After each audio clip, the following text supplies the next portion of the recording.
The year is 2021, and I will be honest with you all, games are still pretty tight. I've been playing a bunch of games in between the time of my last video, and also there may be another video talking about that game just because there's a huge update on the way. But that's not why we're here today. During my time of playing video games, I sort of wanted to find my niche. What games am I going to talk about? How am I going to stand out?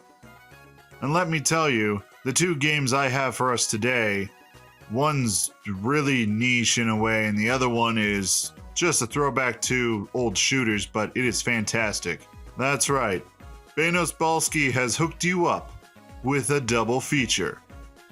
We have Blood Spear, and we have Cultic. Both are pretty fantastic games, and given their situation and how they came to be, I feel that they're worth talking about. First up is Blood Spear. Now Blood Spear you can download on Steam and even itch.io, and you're probably looking at this thinking, what is this, just some kind of demo? Some kind of proof of concept? No, it was actually a student project from the IsArt Digital School. I think that's the official name for it. A team of about 10 people assembled this for a class project, and I just can't get over on how solid and how good the idea is. This game is about 20 minutes long, but this vertical slice, this idea that they have really impressed me, and I could see some potential of this moving forward. However, on the Steam page, the devs had already stated that this was a project for school and they're moving on into the industry. And how the industry is currently being handled right now and how they treat people, I just want to throw this out there and say, be safe guys, don't let anyone use you as a doormat. You made something good here. If anything, come back and make Blood Spear a whole game. I'll support it 100%. Blood Spear starts out with you surrounding a spear, well, a lot of lookalikes of you. And the spear is talking about needing more blood. Once you pick up the spear, you're introduced to the first mechanic, throwing the spear. It has those Dark Souls tones, but all the combat is just throwing this spear, and it is incredibly satisfying.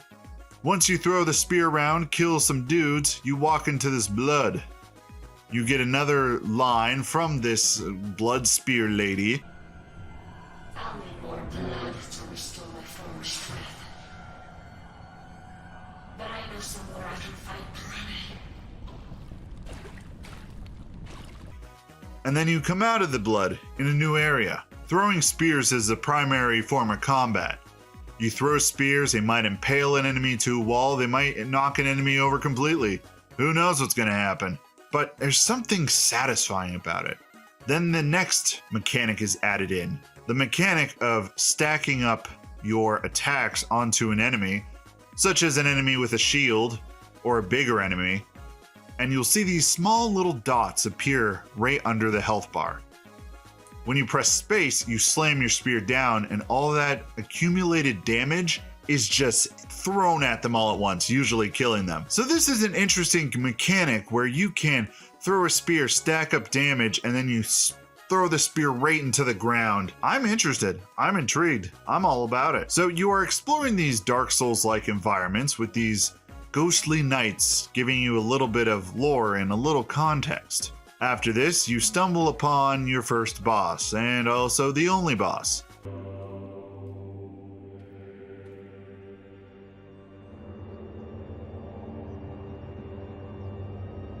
Awaken, dear friend.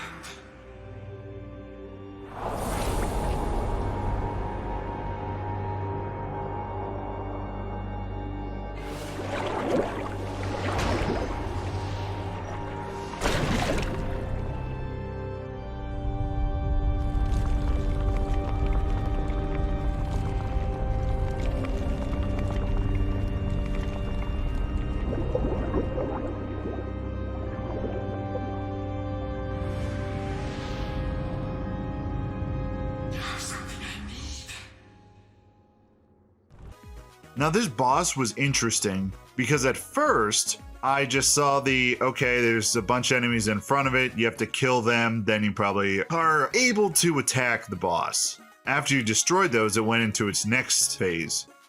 And this is kind of where the student project part started to show, where it's just a face with the two hands. Very Nintendo-esque if you ask me, but there's nothing wrong with that. So after the first phase, you are introduced to the second phase, in which both eyes begin to glow. These are the weak points. You throw the spear at the weak points, and eventually the one hand will cover up the eyes. The second hand will come over and try to attack you. You will need to dodge and get out of the way of its attacks. But after it does its little fisty pound thing, it reveals its weak point. Once you throw the spear into that, the hand is carried off and lands in the wall. The other hand will go after that hand and try to take it out. So during that time, you're gonna want to attack the face. And let me tell you, it's pretty satisfying when you can get a stacked combo. But that's more prevalent in the third phase. The third phase is kind of similar, but there are these dudes that randomly show up, and during this time, the boss sucks health from it, but I was doing so much damage and stacking it that I killed it without killing them. So it was after the boss was dead, I turned to these walking bags of beef jerky and killed them real quick. Then the game was over. I felt that it was important to talk about this just because of how much talent and how much good idea was here. Something that you could see turn into a full game. Like I said earlier, they kind of moved on to their careers. I think with the assets they have and the concept, I think they could really do something with this and kind of do their own indie thing. But Banos Balski knows better than anyone that money's tight and you gotta work for the conglomerate to be able to survive. I think if they were to make a Blood Spear game, a full game, I would like to see items that would maybe enhance or change the way spears are thrown. I would like other throwable objects. I would like the dodge mechanic to be a little more reliable. Other than that, looking at all that they have here, I think this is fantastic. I was more impressed that they were able to create a product that has more polish than AAA games that are coming out now. The next game in this double feature is Cultic, a game being published by 3D Realms.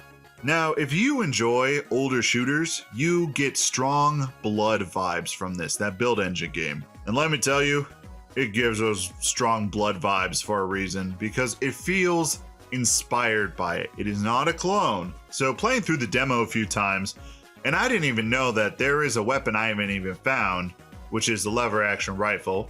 But you have your standard shotgun, standard pistol. You also get hatchets that you can throw, and if you don't have any extra, you use it as a melee. And then you have the Sten. And there might be other weapons I'm completely missing. Oh, yeah, I almost forgot. Dynamite. I almost blew myself up with this stuff. It takes a while to get used to the mechanics because there's a drop button and then there's a throw button. It tells you this, I'm just stupid and can't read.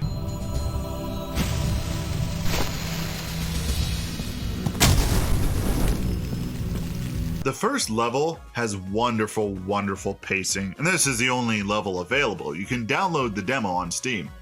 Pacing in shooters like this is incredibly important because it can either turn into just a series of running house to house, or it can be a delightful little breadcrumb trail full of different mechanics and things for you to sink your teeth into. Also, everything is voxel based, and honestly, the art style, it took me a good minute to get used to what I was looking at. A lot of stuff is 3D and there are physics, but also, by the looks of it, the character models and the gun models are all 2D. My favorite weapon by far is definitely the Sten.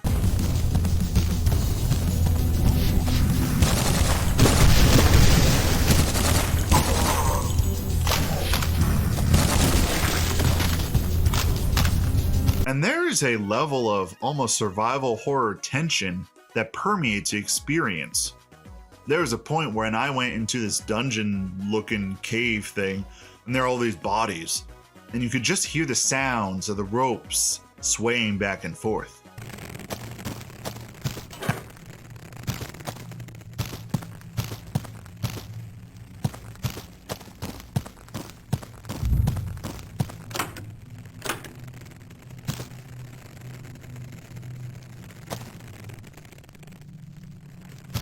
That's when I proceeded to just get destroyed because all these, I don't know, zombie cult demon things fell from the ceiling and started to attack. At the end of the day, it's a good experience. This video is in the vein to support indie titles, but also to find those titles that aren't mainstream, but that has incredible ideas and incredible premises. God, words are hard. That does something different, does something either that is throwback or something completely new. So these are the two titles I've stumbled upon, and I wanted to get my, a little more practice making videos before the next big thing. If you made it to the end of the video, I appreciate that. I do this as a side gig, and I'm still learning.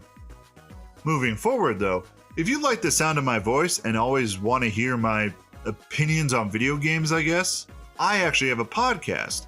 It Sure Is a Podcast. That's the title of it. Me and my friend talk about gaming things and everything related to just anything nerdy. It is available on most platforms, and there's also a YouTube page for it. So, if you're interested, go swing on by there. Other than that, I just appreciate the watch. Take care, everybody.